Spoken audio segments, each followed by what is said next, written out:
It is my great pleasure to introduce today's keynote speaker, theologian and scholar.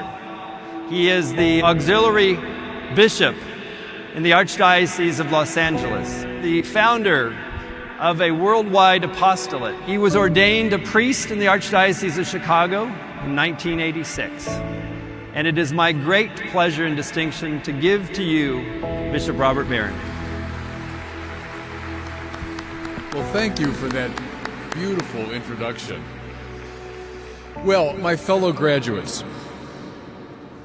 I want to reflect with you this morning very briefly on the meaning of the formation in the Catholic intellectual tradition that you've received here at the University of St. Thomas.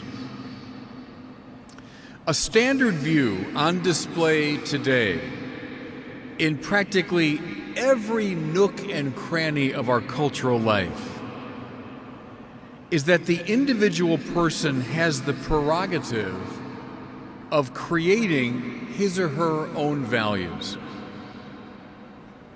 Freedom, especially the freedom of self-determination, is practically unassailable. You know what? Frankly, I cannot think of anything more boring. If we define our values, our own truth, our own purpose, we effectively lock ourselves into the tiny space of what we can imagine and control. When we follow these prompts of our culture today, we become cramped souls, what the medieval philosophers called pucellae animae. That means little souls. The entire point of a Catholic intellectual formation is to produce magnae animae.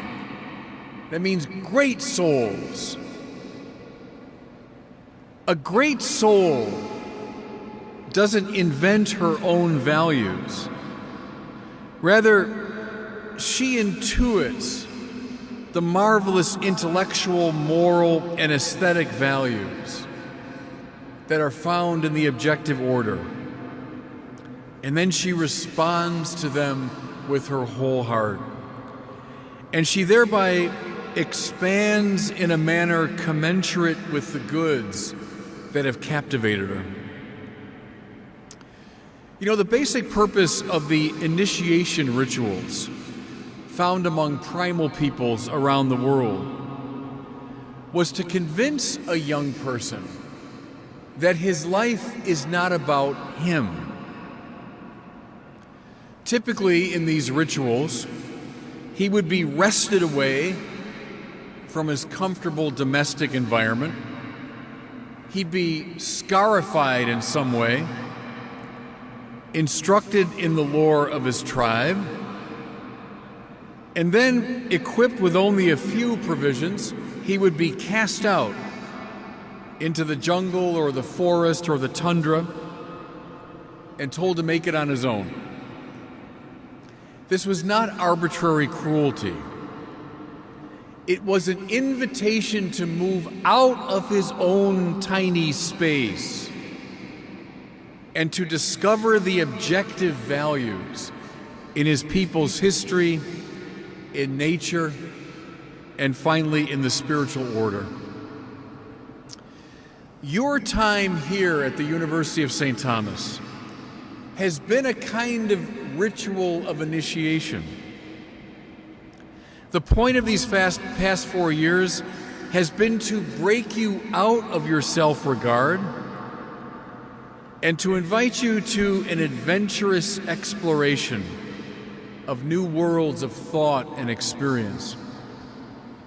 You know, something that concerns me is that safe and safety have become for the present generation such conspicuous words.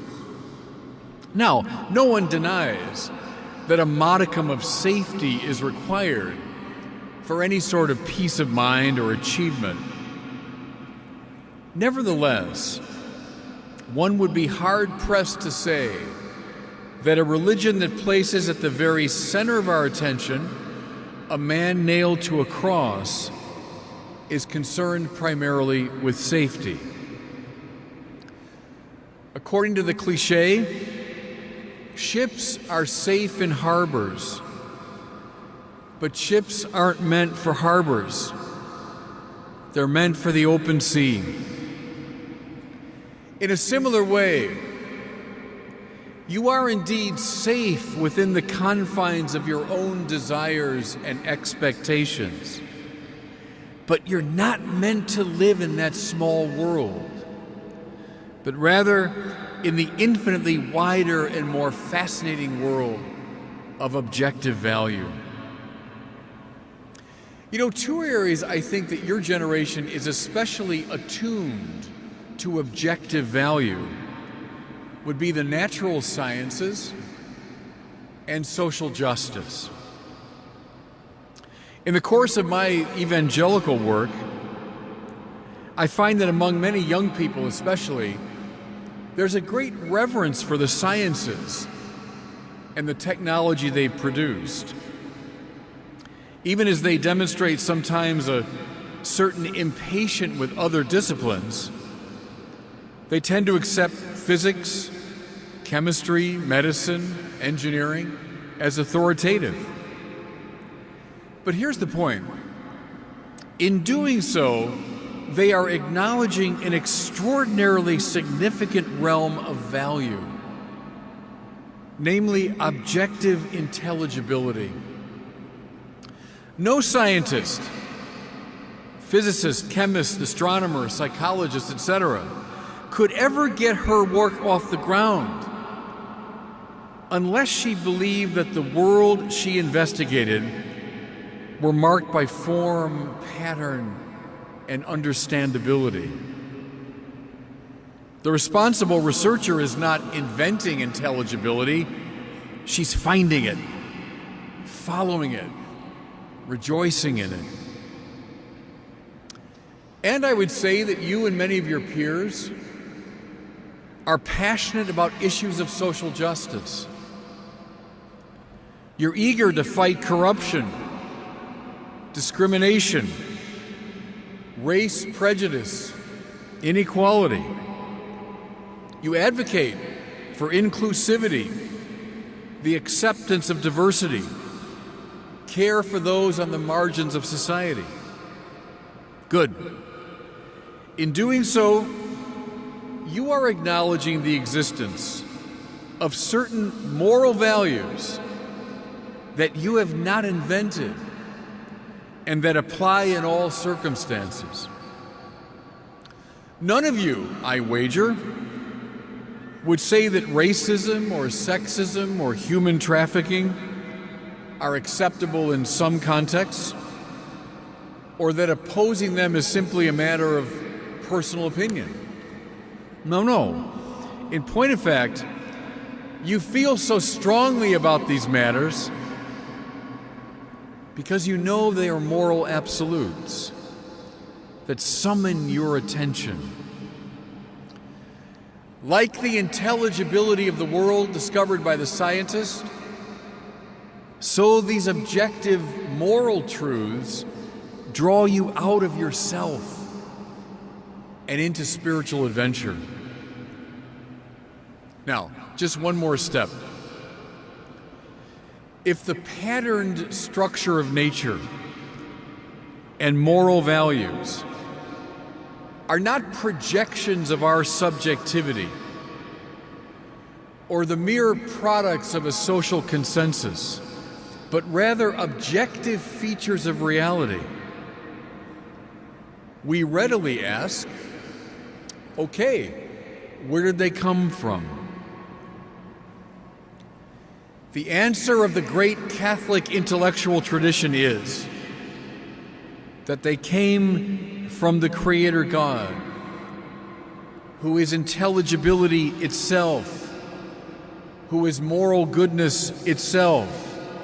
They come from the God who is supremely wise, supremely good, supremely beautiful, and who, therefore, ought to engage our attention most completely. The great command found in the 6th chapter of the book of Deuteronomy, and reiterated centuries later by Jesus himself, gives expression to this conviction. You shall love the Lord your God with all your heart, with all your mind, with all your strength. Now we can see the point of a Catholic education.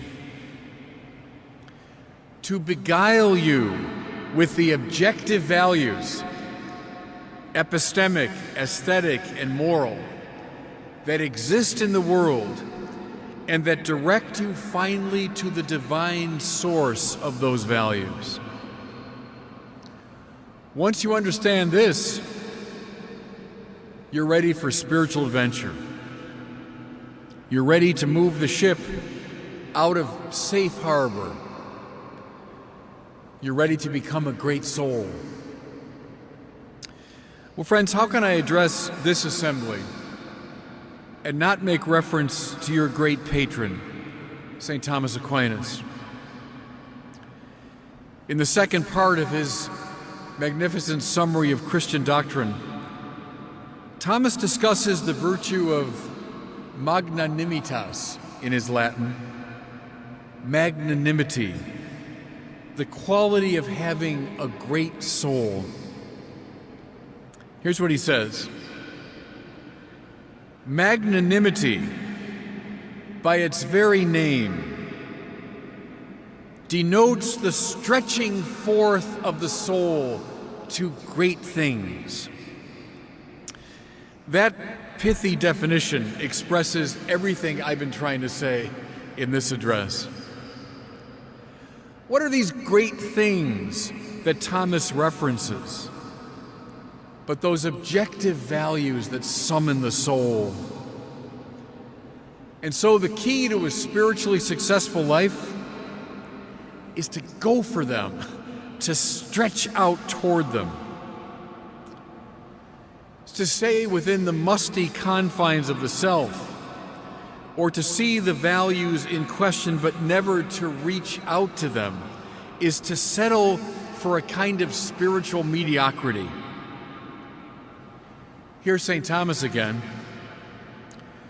Just as the magnanimous person tends to great things out of greatness of soul, so the pusillanimous person, the small-souled person, shrinks from great things out of littleness of soul. And so, young friends, my fellow graduates, identify some value that you've learned here at UST,